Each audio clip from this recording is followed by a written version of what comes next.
To say that the 2026 regular season has been one of the wildest, chaotic, most unpredictable seasons of this century would be an understatement. And now Cooper.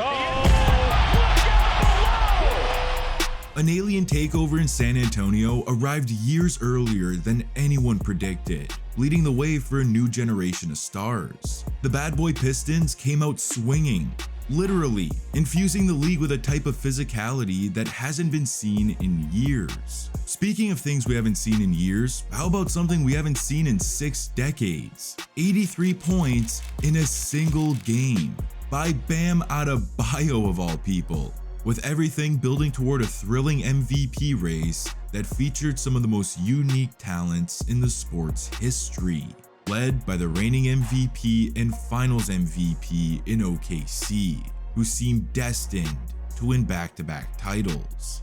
We got a lot to get into, so I'ma cut the intro right here. This is the 2026 NBA regular season in 42 minutes.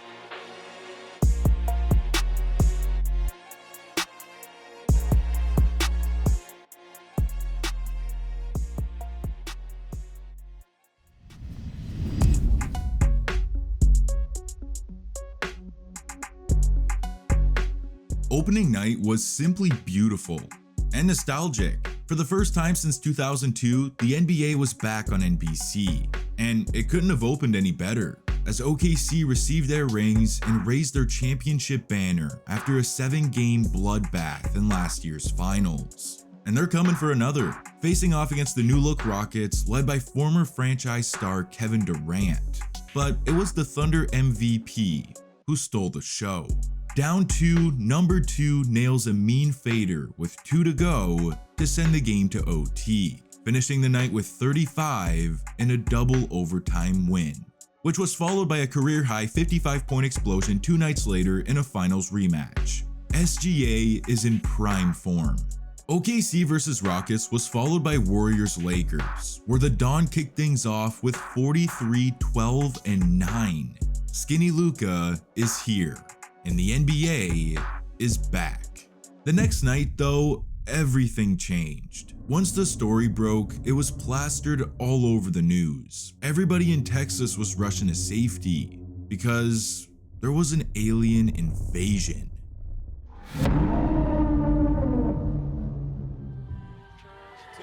Wembanyama, the save, the reverse, and the foul. A figment of our basketball imagination. So yes, Al thrust into action. Wembanyama, oh my! Wemby shaves, takes, and slams. It's absurd. Wembanyama working Davis, spinning, taking, hitting, plus the foul. Are you entertained? Wemby 3.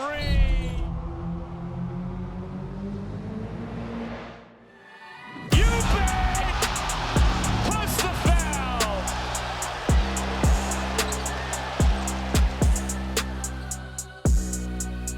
A 40-15 season debut from the alien with some plays that should straight up be illegal. This is going to be a hell of a year. A picture-perfect start to the season was suddenly halted by a major scandal on October 23rd. Portland head coach Chauncey Billups and Miami guard Terry Rozier were arrested for involvement in an illegal gambling scheme that involved the mafia. This was straight out of a movie, while also creating some serious and uncomfortable conversations around the league's stance on gambling. But the world kept moving. In other news, Detroit was looking for smoke straight out the gates, as Jalen Duren elbows Amen Thompson right in the mouth, gets ejected, and proceeds to let the world know the bad boy Pistons are back. And somehow that wasn't even the craziest part of opening week. Through the first 7 days of the season, there were 16 separate 40-point games, shattering the previous record of 9. Markkanen went for 51, Aaron Gordon had 50, Murray 43, Cam Thomas 41, and a Giannis 40 ball, all capped off by AR-15, emptying the clip on the Kings for 51 points, then hitting a game-winning buzzer beater against the Wolves 2 nights later. The level of talent in today's NBA is flat out ridiculous. We are blessed. As October was wrapping up, only 3 flawless teams remained. Unsurprisingly, the defending champs at 6-0, the young hungry Spurs at 5-0, and would you believe it, the damn Chicago Bulls led by the Giddler. Yeah, October was a fever dream.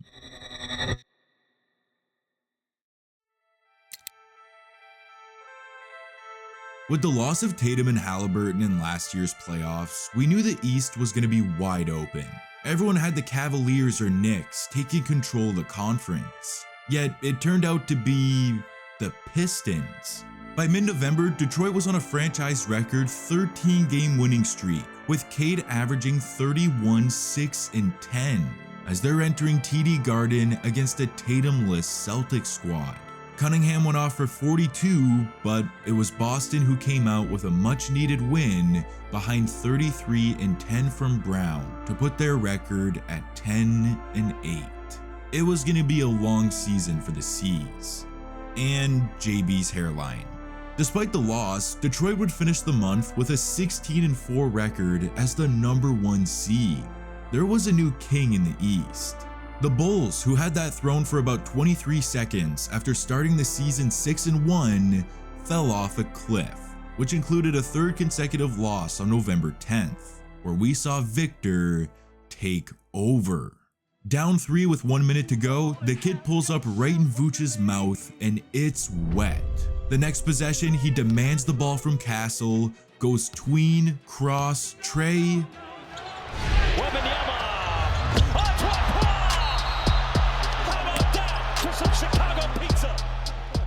38 points, 12 boards, 5 dimes, and 5 blocks. The league is in trouble. Like I said, this was on November 10th, one of the hottest nights in the association. Just an hour earlier in Orlando, Desmond Bane buried a game-winning 3 at the buzzer. Luka erupted for 38 on the Hornets, Cade spazzed for 46, 12, 11, and 5 steals against Washington, and in overtime in South Beach, Mitchell makes a moonshot corner 3 to tie the game with .4 left, which was answered by a game-winning dunk by Wiggins at the buzzer. It was pandemonium. That excitement though wasn't carried over to Dallas the next day. After starting the season 3-8, AD getting injured 5 games into the season, and chance of Fire Nico raining down nightly, the Mavericks did what was long overdue, firing Nico Harrison just 9 months after orchestrating the worst trade in the history of basketball. That franchise star he traded to LA was shining too, leading the league with 37 points per game. Dallas was in purgatory. The next night on the other side of LA, it was Joker's wild. Nikola gave the Clippers 55 points on 78% shooting with 12 rebounds and 6 assists in the win. With a 9-2 start to the year, the Nuggets are looking like title contenders once again, with a familiar face atop the MVP ladder. Jokic, of course, alongside SGA, 2 all-time talents who battled it out last year, were destined to run it back, with number 2 looking to go back-to-back. The Thunder are currently the only team atop Denver in the standings, sitting pretty at 12-1, with the reigning MVP putting up 33, 5 and 7 a night. This was going to be a hell of a race.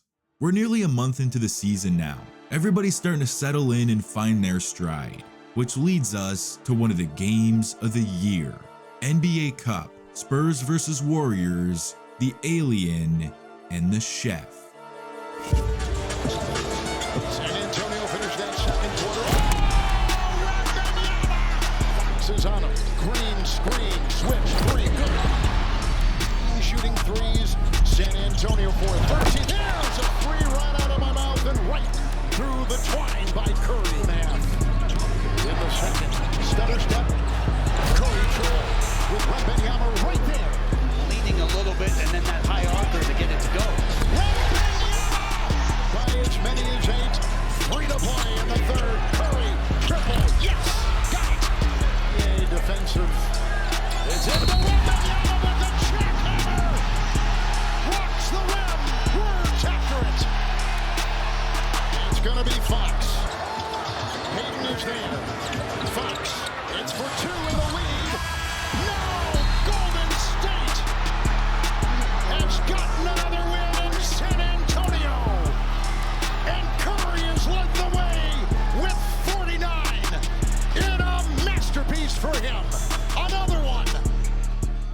it doesn't get much better than this. The past and the future going at it in an absolute thriller, which saw Steph reign supreme with a vintage 49.93 performance. A rough start to the year has Golden State sitting at 8-6, but this was a statement. The old guys aren't done just yet. His former teammate KD was echoing that same message, leading H-Town to an 11-2 record in November to get to the 3rd seed in the West. Above them were the Lakers at 15-4 after welcoming the return of the King late in the month, as his season debut marks an NBA record 23rd season in the league. Out east, the top 3 seeds were occupied by the Pistons, Knicks, and Raptors? I guess you can say Brandon Ingram was running through the 6 with his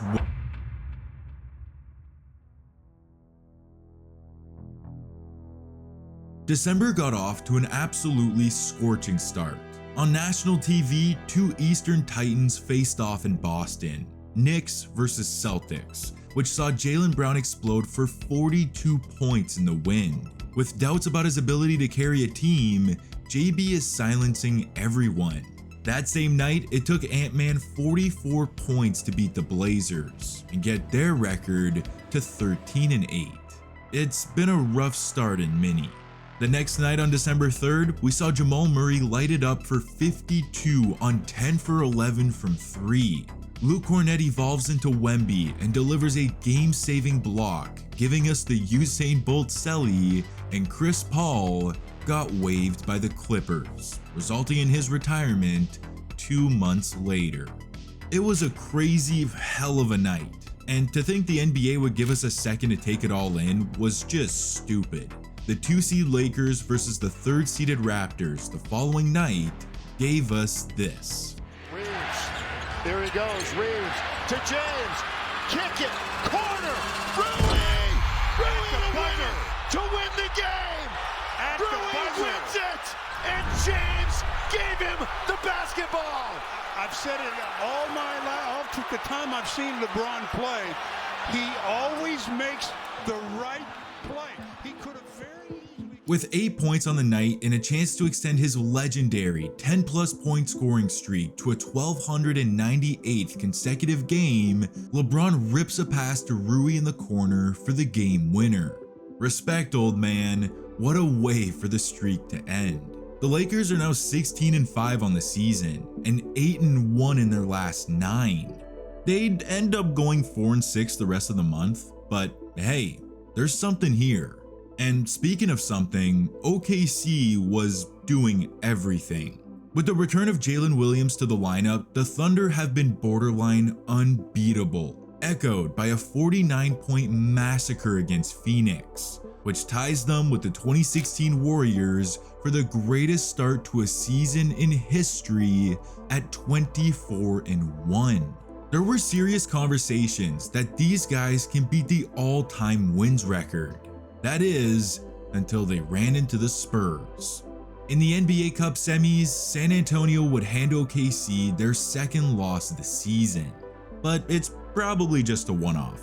On the eastern side of things, Brunson gave the middling Magic a 40-burger to move on to the finals, which would take place on the 16th. In the meantime, we got to witness the 12-seeded Hornets smash the Cavaliers with 29 points from the current leader for the Rookie of the Year award, as an erratic start to the season continues for Cleveland, sitting at 15-12. This time last year, they were 22-4. Knippel's breakout night was answered immediately by the #1 pick.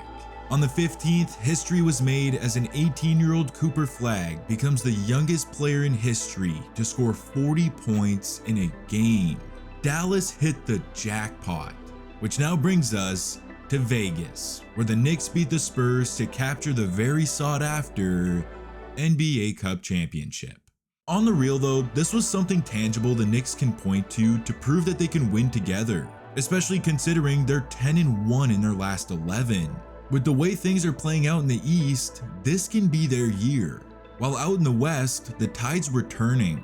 In a Western Conference Finals rematch, Edwards drilled a dagger 3 in the clutch to hand OKC their 3rd loss of the season. Finding their stride, the Wolves are now 8-2 in their last 10. Looking to get back on track, the Thunder entered San Antonio on the 23rd, just to get smacked by 20, falling to the Spurs for the second time in 10 days. And they'd be playing again real soon. It's Christmas. Christmas Day in New York, New York, as it's the Knicks against the Cavs at Madison Square Garden. Mitchell trying to make it happen. Mitchell, my goodness! Put the whole holiday on a poster. 5 for New York. Tyson guarding Brunson. Brunson drops it in. It's a very merry Knicksmas here at MSG. Oklahoma City's lost 2 games to the rest of the NBA, and they've now lost 3 to San Antonio. Those are their only losses. Like, San Antonio is legit. And meanwhile, the Warriors have a 3-game win streak now. They're back above 500 with a 126-116 win. Rockets will improve to 18-10 overall.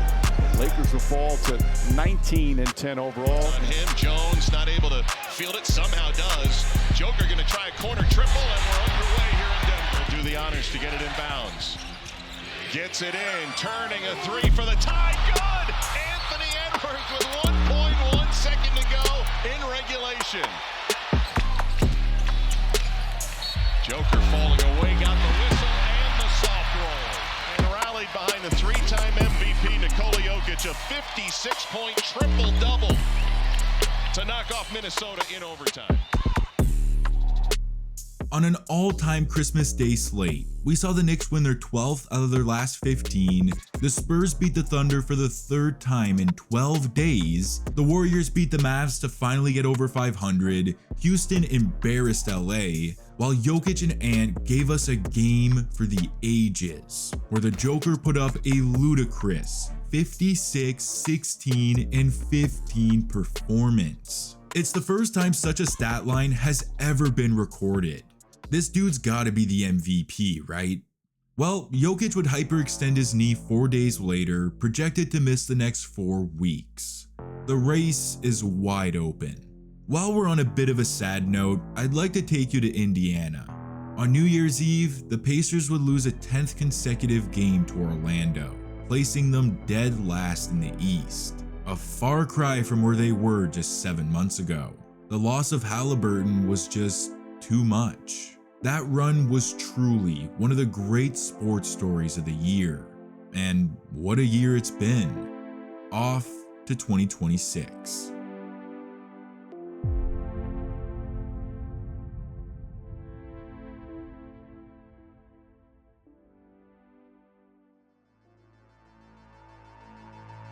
Welcome to the dog days of the season, far from the excitement of the start of the year and still a long way from the playoffs. To spice things up, I'd like to shout out a few under-the-radar players who are having career years.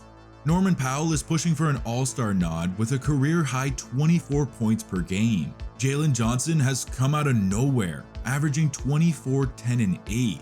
So has Denny Advia with 25, 7, and 7 a night. While our old pal Kawhi Leonard is playing consistently for the first time in years, averaging a career-high 29 points. The league has an embarrassment of riches, and it showed on January 3rd when Jaylen Brown went nuclear for a career-high 50 points on the Clippers. In fact, he's averaging 30 on the season, carrying the Celtics to a 12-3 record in their last 15, jumping up to 3rd in the East. All of this without Tatum. JB was starting to get some MVP buzz, but our boy Cade was quick to silence it. The night after Brown's explosion, Cunningham went for 27, 6, and 7 in a win over the Cavs, followed by a 29-13 outing against the Knicks the next day. Back-to-back wins against 2 of the best in the East, and the Pistons are now 27-9. These boys are for real. A few spots below them in the standings were the 4-seeded Raptors, who damn near gave Eric Collins a heart attack on January 7th. The other Raptors. That's quickly coming back up. Oh no!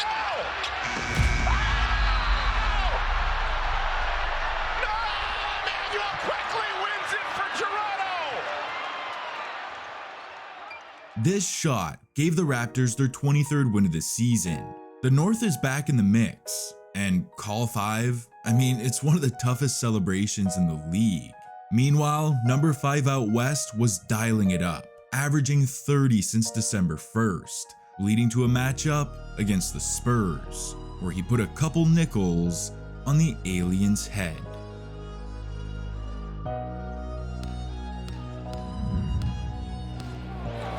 Edwards baseline over Wemby, strokes it. Put that one in the highlight reel. Johnson and Bryant, now Clark back to in. Right side three on the way. Count it. Anthony Edwards. They're going to make someone else beat them. Yes, they are. Edwards with it. 5 to shoot. Late clock situation. He'll hoist on Fox and hits. Hunter's Harper. He got it knocked away. The Wolves have it up ahead. Edwards. Yes. Randall fighting for the rebound. He's got it. He'll kick to the corner. Edwards 3-ball. Yes. 98-93. It's all happening. Gotta go quick here. Conley right side. Edwards. And to the corner. Rises up. Got it. 54 for Edwards. A new career high. A career-high double nickel for the Ant-Man, in a loss, and it's thanks to the Alien, who went off for 39 points, to which Edwards said post-game he wished everybody could get out the way so he and Wemby can go one-on-one. Despite the loss, the Wolves are still sitting at 4th in a loaded West. They're right where they want to be. The same could be said about Denver, who've gone 7-3 so far in the absence of their MVP. Thanks to Bubble Murray, who's been averaging 30 points and 9 dimes during that stretch, with Jokic set to make his return on the 30th. However, due to missing such a big chunk of the season, the MVP odds have swung in SGA's favor, leaping Jokic for the first time this season, followed closely by Luka and Victor. It's about to get fun. As the month wore on, the Warriors were starting to catch their stride, 9-3 in their last 12. Then, disaster struck. Against his former team, Butler lands awkwardly, tearing his ACL. And just 11 days later, Steph goes down with a right knee injury, and that's wraps on Golden State's season. 2-star veterans falling to injuries opened the door for a couple young dudes. In a rookie showcase on the 29th, Cooper Flagg put on a clinic with 49 points and 10 boards, ultimately falling to his former college roommate Konka Nipple, who rained down 34 and 8 threes in a 5th straight win for the Hornets, followed by a 6th straight against the 2nd-seeded Spurs. This trio of LaMelo, Miller, and Khan have been meshing together seamlessly, each one playing perfectly to the other's strength. Ball's magical 6th sense passing ability with Miller's athleticism and Knipple's shot making is resulting in wins. In Charlotte, what the fuck?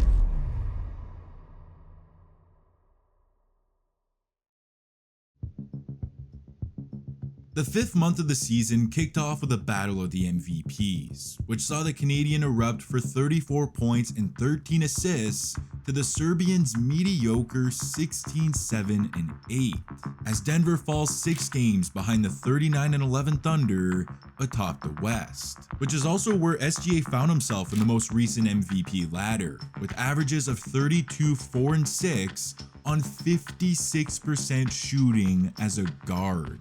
The award seems to be all but locked up, until he suffered an abdominal strain 2 days later, with a return projected after the All-Star break, opening the door ever so slightly for a couple candidates. With the loss of their star guard and Jalen Williams in and out of the lineup, OKC made a sneaky move at the trade deadline, stealing Jared McCain from the Sixers to improve their guard depth. The Knicks did the same with the acquisition of Jose Alvarado, Minnesota got two-way guard Ayo Dosunmu from the Bulls, while Dallas shipped Anthony Davis to Washington nearly a year to the day after landing him in exchange for Luka Doncic. What a disaster. The most unexpected trade, however, came from the land, where the Cavs sent 26-year-old Darius Garland to LA in return for the beard, 36-year-old James Harden. With Garland playing in just 26 of 51 games so far this season and the East essentially up for grabs, Cleveland put all their chips in the middle. They couldn't wait on Garland. They gotta win now. And that they did. The Cavs will go on to win 6 straight after the trade, with Harden showing up in the clutch over and over again. This may be the spark they needed. With the Cavs on the rise, the Knicks and Celtics were on high alert as they faced off in Boston on February 8th, resulting in a 22-point obliteration by New York, behind 31 from Brunson. The Knicks are now 9-1 in their last 10, leaping the seas for the 2nd seed. Which brings us to another battle in the East the next night. Detroit in Charlotte to face the white-hot Hornets on a 9-game win streak. Welcome back to the 90s. Clearly, fouling is not a problem for a good defensive team. And Duran is fouled, and oh my goodness. And Musa's upset. Musa's really upset. Oh my goodness, now Miles and Duran and Beef Stew. This is out of control. Oh wow.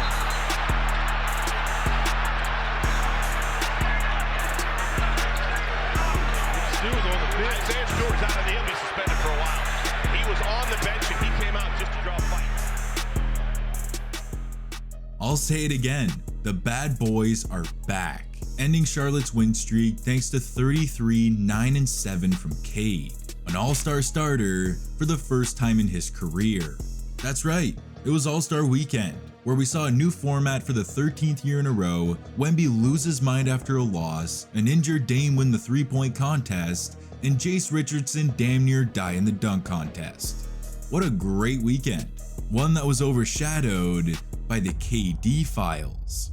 On February 16th, the internet exploded as leaked DMs and burner accounts tied to Durant surfaced, exposing messages that saw him trash-talking former and current teammates, including possibly the best description of a prime Russell Westbrook.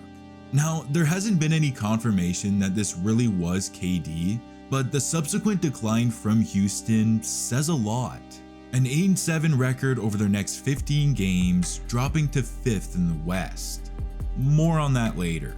Speaking of the Western Conference, February was a devilish month for the Lakers, who went 6-6, falling to the 6th seed. The Nuggets found themselves in the same boat. After starting the month with a loss to the defending champs, they were ending it the same way, as they saw SGA return to the Thunder lineup, putting 36 on their head in a 5-point overtime loss. The Joker wasn't taking it too well either. This man was fuming.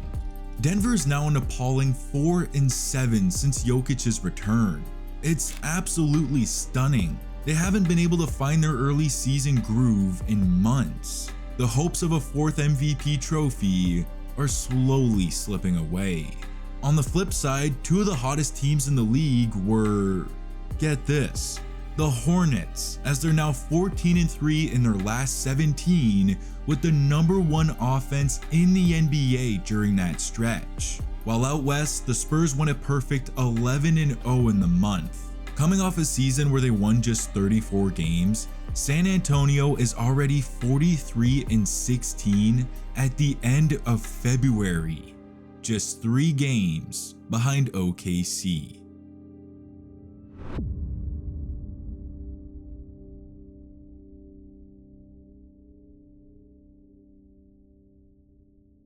In a building full of 20,000 people, I could hear it.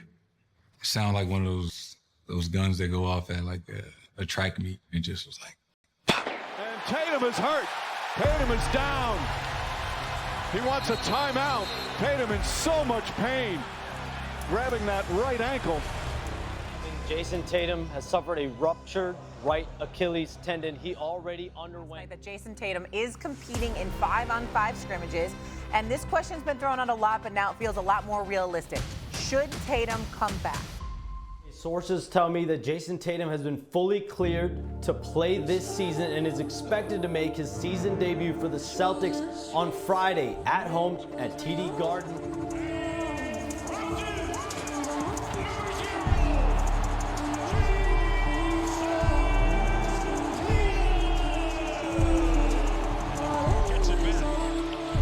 Pritchard over Washington. Tatum with his first bucket.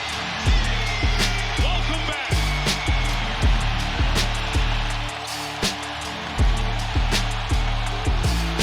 Tatum, Carter.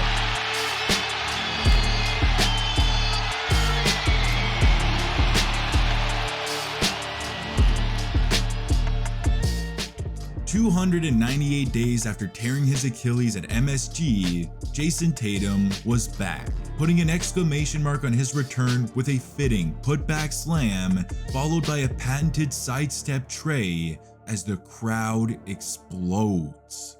Welcome back, JT. Now, in any other timeline, Tatum's return from what is known as the death sentence of injuries would have been the story for weeks on end. Except we live in a reality where Bam Adebayo exists. 4 days later, on an ordinary Tuesday night on March 10th, Bam decided to score 83 points in a single game. Yes, Bam Adebayo, the second highest scoring performance in NBA history. An absolutely incredible feat, one that was crucified across the media the very next day. For the way Bam scored his final handful of points, which included shot chucking, free throws, and fouling the Wizards to get the ball back, the entire performance was deemed unethical, not true basketball. Although there may be some truth to that, it's the same tactic that was used when Wilt scored 100. It may not have been as pretty as Kobe's 81, but history is history. 83 is 83. Bam Adebayo's night on March 10th, 2026 is immortalized. As insane as that was, the playoff race was reaching its own level of craziness. By March 18th, the Atlanta Hawks were 8-0 in the month, jumping from 9 to 6. Through injuries, the Cavs have remained steady, establishing themselves at 4th, while their title contenders in New York are sizzling, 7-3 in their last 10 as they sit just one game behind Boston for that 2 seed. In the West, the Nuggets were still struggling, now 10-12 since Jokic's return in late January. From title favorites just a couple months ago, down to the 6th seed. Houston was suffering the same fate, going 8-7 since KD's DMs leaked at the All-Star break with a clear lack of chemistry within the team. They've dropped to 5th. And with that, Ant-Man and the Wolves have taken advantage, leaping to the 4th seed after an inconsistent start to the season. And above them were the big dogs.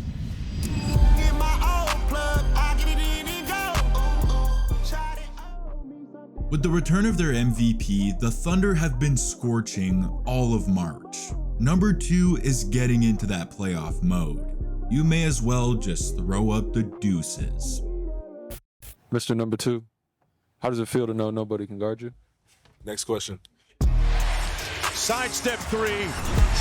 SGA on the JOB. SGA, stop, pop, splash! He is a killer! Go fellas again. There he is. SGA with 5. SGA step back, 3. He's got it!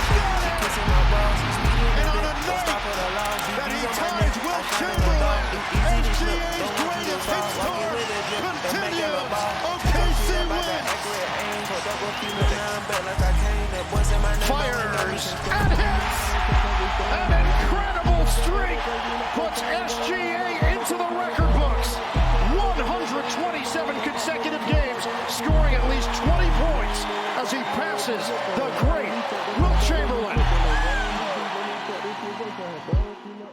127 consecutive games with at least 20 points. He said it himself, his whole life is consistent. In fact, in March, he averaged 9 points per 4th quarter on 72% shooting.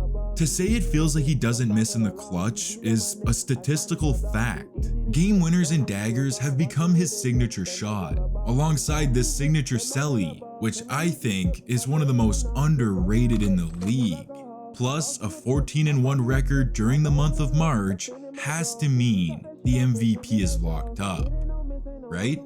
Well, if there wasn't a possessed demon in LA, that might be the case. Am I right, KG? Run the Luka tape right now. Run the Luka tape. Reeves to Doncic. Spencer Jones on him. Here's the double. Doncic on the drive. Step back. Puts it up. Puts it in! With 5/10 of a second remaining! Lakers by 2. This possession goes around Powell. Leaves it. Yeah, count it! And 1. 5. The side is there. Doncic again! 6-0 for Luka Doncic. Lakers have had a lot of close games recently. Doncic steps back, three-pointer, puts it in. The team spins away, drives down, throws it up. LeBron James with the power dunk. Throws it, James back to Doncic on the drive. Pulls back, three-pointer, bang! Luka Doncic nails the three. Timeout Rockets. Luka Magic is alive. 38 points, 8 rebounds, and 7 assists per game in March. The Don is delivering, and the team is winning. After a 14-13 record through January and February, the Lakers have caught fire, going 15-2 in March alone. Thanks to a breakout season from Reeves, a resurgence from a 40-year-old LeBron, and the man who many claim to be the MVP. On the season, the Don is leading the league at 33 points a night alongside 8 boards and 8 dimes. He has a great case, but the third seed ain't the first, or the second, which is where we find the Spurs. Since February 1st, San Antonio has been the hottest team in the league by a mile, going 25-2 through the end of March, with the third best defense and #1 offense in the association. And that boy Wemby is making a late surge for that MVP. After a light 26-point, 15-rebound, and 5-block night against Miami on March 23rd, Victor said post-game that he's the MVP. For 3 reasons. Defense is 50% of the game, they've beat OKC 4 or 5 times this season, and because offensive impact isn't just points. Honestly, it's hard to argue with him. Wemby does on defense what Jokic does on offense. It's just not glamorized.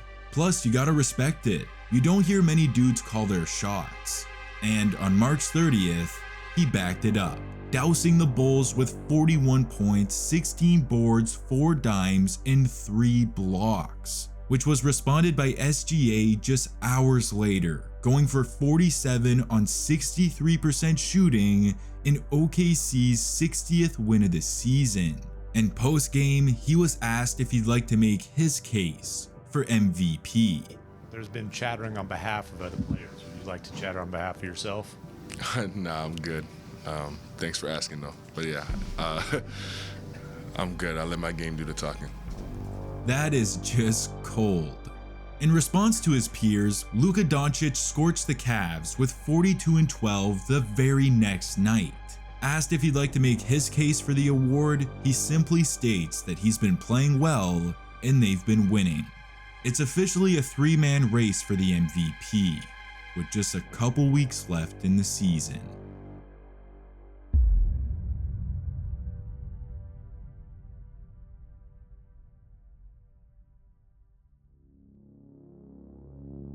Coming off a picture-perfect month in March, the Lakers were shot right in the knees on April 2nd. In an embarrassing 43-point loss to the defending champs, Luka goes down with a grade 2 hamstring strain, essentially ending his MVP case, while Austin Reeves suffered a grade 2 oblique strain, a double gut punch for LA, with both injuries set to sideline them until late in the first round. With Luka's injury, the MVP ladder was completely shaken up. Backing up his talk with incredible performances, Victor has soared into first, which drops SGA to second, while the Joker, who's averaging a 28-point triple-double and leading the league in rebounds and assists per game, is making a late case for the award, which was echoed on April 4th. In one of the games of the year, Nikola went for 40 points, 8 boards, and 13 dimes, including a dagger Sombor shuffle over Wemby to cement the win, ending San Antonio's 11-game win streak. The Nuggets are finally clicking again after getting healthy, railing off 12 straight wins to end the year. They are back, and so was Cade Cunningham. On the 8th, Detroit saw the return of their star guard who had suffered a collapsed lung in late March, to which the Pistons went 8-3 in his absence, earning the respect of everyone. They're now locked in as the #1 seed with a 60-win season for the first time since 2006. Detroit is a legitimate contender, but they're not alone. The field is absolutely loaded. Boston is healthy and surging for a second title in 3 years. If the Knicks or Cavs get it rolling at the right time, watch out, they can be dangerous. While out in the West, the Nuggets are getting hot at the right time. The Joker is on the hunt for a second ring, one that would put him in rarefied air. San Antonio's young, but don't sleep on them. You know who they got. Anything is possible. But that's if the defending champs don't have something to say about it. The #1 seed Thunder, home to the best player in the world, on track for back-to-back MVPs, seem poised to run it back. After all, it's theirs to lose. You can't script the playoffs much better than this, and if the regular season told us anything, it's that we're in for a hell of a ride.